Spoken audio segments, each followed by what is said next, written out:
கிருபைகளை கொடுக்கிறார். அப்ப நேற்று உள்ள காரியம் எனக்கு நடக்காதா? என் நாளைக்கு நேத்து நான் பெற்ற கிருபை என்னை பாதுகாக்காதா? நேத்து நான் சாப்பிட்ட சாப்பாடு இன்னைக்கு எனக்கு போதுமா? இல்ல, தேவன் அனுதினமும் புதிய கிருபைகளை எனக்கு கொடுப்பார். என்னையும் நிற்க வைப்பார், என்னையும் அழகுபடுத்துவார். அந்த கோலியாத்தை ஜெயிப்பதற்கு அன்னைக்கு எனக்கு ஒரு கிருபையை கொடுத்தாருன்னா இன்னைக்கு இருக்கிற புதிய கோலியாத்தை ஜெயிப்பதற்கு என் தேவன் எனக்கு பலன் கொடுப்பார். இன்னைக்கு கோலியாத்து புது புது உருவமாக புது புது ரூபத்தில் எழும்பி நிற்கிறாங்க.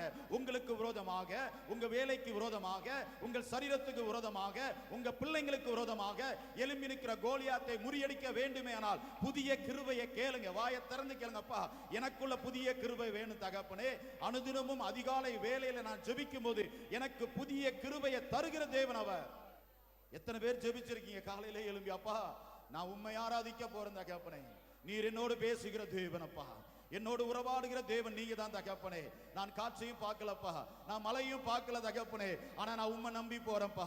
என் வாய்க்கால்களை கத்தர் நிரப்ப போகிறா, என் தேவைகளை கத்தர் சந்திக்க போகிறா, என் சூழ்நிலைகள் மாறும், என் கண்ணீர் மாறும் என்று நம்பிக்கையோடு நீங்க உள்ள கடந்து வந்திருப்பீங்களா உங்கள் துக்கம் சந்தோஷமாய் மாறும். உங்கள் துக்கம் சந்தோஷமாய் மாறும். எத்தனை பேருக்கு அந்த நம்பிக்கை இருக்கிறவங்க மாத்திரம் கையை தட்டி என் துக்கத்தை கத்தர் சந்தோஷமாய் மாற்றுவார், என் கண்ணீரை தேவன் துடைப்பார். விசுவாசத்தோடு சொல்லுங்க, என் நம்பிக்கையே நீங்க தான்ப்பா, என் நம்பிக்கையே நீங்க தான் தகப்பனே.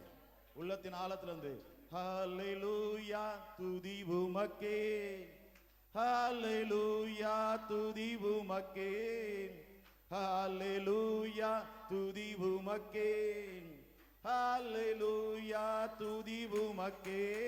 வாலாக்காமல் என்னை தலையாக்குவீர்.